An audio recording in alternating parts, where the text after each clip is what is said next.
श्री कृष्ण की शरण में 5 पांडव जाते हैं। पर अंतिम रहस्य की कथा में भगवान से पूछा कि भगवान सतयुग त्रेता द्वापर निकल गया, अब कलयुग आने वाला है तो उसमें क्या क्या होगा। तब भगवान श्री कृष्ण 5 पांडवों से कहते हैं कि जिसके ऊपर समय व्यतीत होता है, अपन कहते हैं नहीं जब तक बीतेगा नहीं तब तक मालूम नहीं पड़ेगा कि सही क्या गलत क्या है।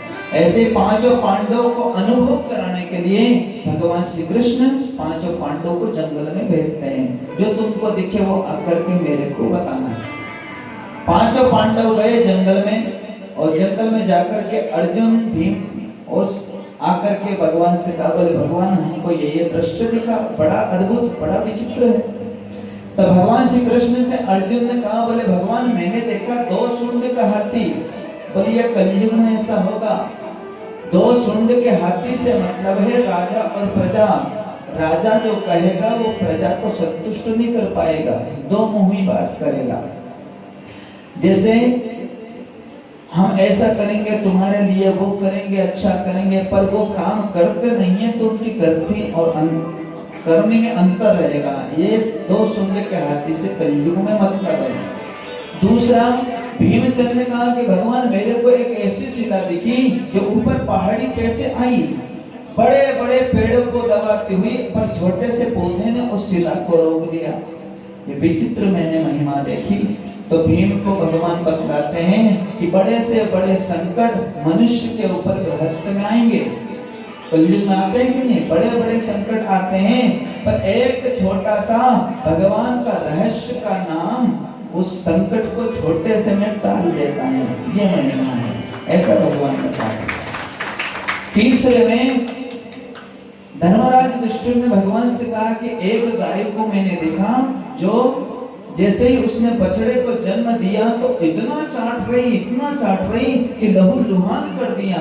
तो श्री कृष्ण भगवान कहते हैं कि धर्मराज कलयुग में ऐसा होगा कि माता पिता बच्चे का जन्म कराने के बाद में लाड़ प्यार मोह के कारण से इतना प्रेम करेंगे उससे कि आगे का उसका भविष्य बिगड़ जाएगा। उसका त्याग करके कहीं ऐसे विद्याध्ययन के लिए गुरु के पास नहीं डालेंगे, और लाड़ प्यार करके उसको अपने छाती से चिपकाएंगे, उसका भविष्य बिगड़ेगा। ऐसा भगवान ने बताया 3 के बारे में। चौथे में नकुल ने कहा, बोले भगवान मैंने देखा कि पूरे कुएं पानी से लबालब भरे हैं, पर बीच का जो कुआं है वो पानी से पूरा खाली है। इसका मतलब क्या है? तो कृष्ण भगवान कहते हैं कलयुग में ऐसा होगा कि 4 वर्णों में ब्राह्मण क्षत्रिय वैश्य शूद्र में केवल कर्म कभी कभी ऐसा होगा कि दिखावे का चलेगा।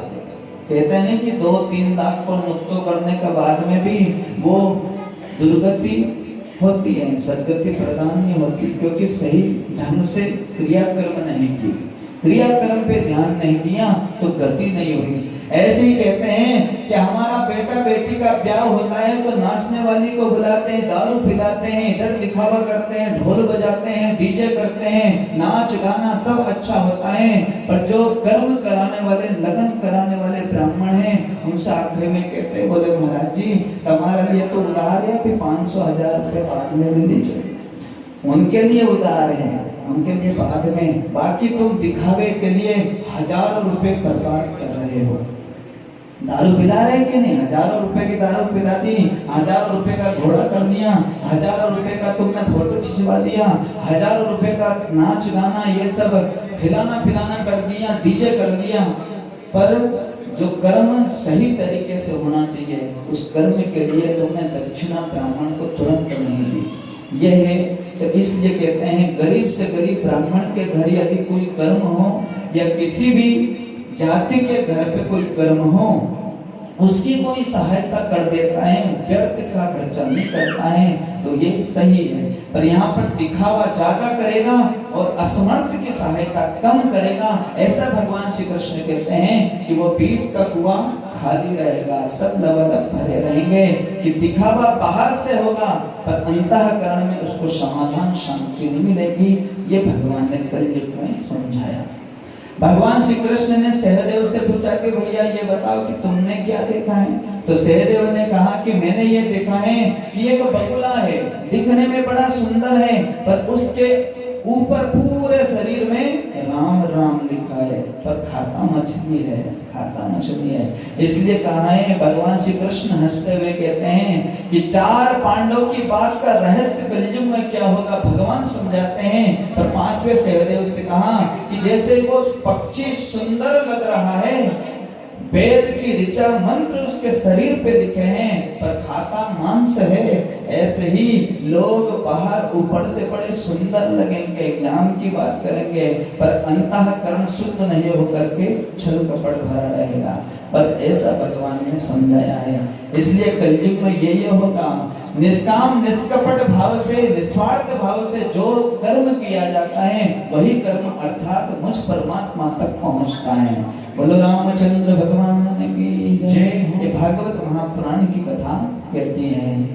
बोलो कृष्णचंद्र भगवान की जय। सच्चिदानंद रूपाय सुपत्यानि है तवे, तापत्रय विनाशाय श्री कृष्णाय वयं नमः। सुखदेव से राजा परीक्षित ने पूछा कि सुदामा जी ने इतनी कठिन अवस्था को क्यों दिया, वो तुरंत क्यों नहीं गए।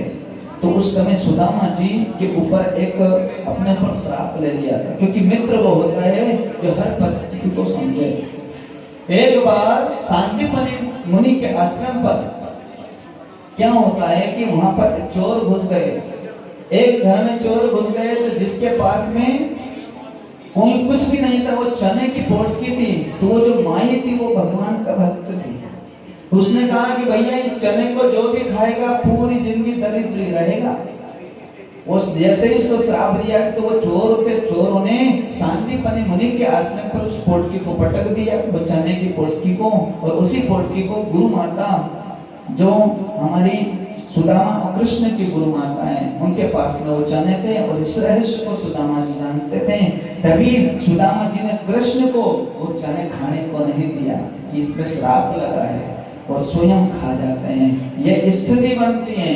इसलिए अलग कोई रहस्य है, और अपन कहते हैं कि कपट किया है, कपट नहीं किया है, रहस्य अलग है। बोलो रामचंद्र भगवान की जय। इसलिए हकीकत को जाने बगैर कुछ बोल देना मामला गड़बड़ होता है। पहले सही गलत समझना चाहिए, उसके बाद में किसी के बारे में बोलना चाहिए। पहले बात करो तो सही, पहले उस वस्तु का उपयोग तो करो, तब जाके मालूम पड़ता है। किसी के बहकावे में आकर के किसी को गलत समझना ये अज्ञानता है। आज सुखदेव समर्थ कहते हैं कि परीक्षित, भक्त राज सुदामा ने अपने जीवन में केवल स्मरण किया, हर हाल में हर परिस्थिति में प्रसन्न रहे, उसका नाम भक्ति है। इसलिए नाम की बड़ी महिमा बताई है, नाम की बहुत बड़ी महिमा है। एक बार एक आदमी था धरती के ऊपर, सारे गांव वाले सारे क्षेत्रवासी बड़े हैरान। वो आदमी से कहते कि भैया एक बार तो जीवन में भगवान का नाम बोलते, तो वो नाम ही नहीं बोले। रात को हमारे ठाकुर साहब ने यह दृष्टांत मेरे को बताया, क्योंकि हमारी चर्चा होती रहती है, आदान प्रदान होना भी चाहिए। तो उन्होंने बताया, वो ये आपको सुना रहा हूँ, दृष्टांत बड़ा सुंदर है, और ये भविष्य महापुराण के अंतर्गत कथा।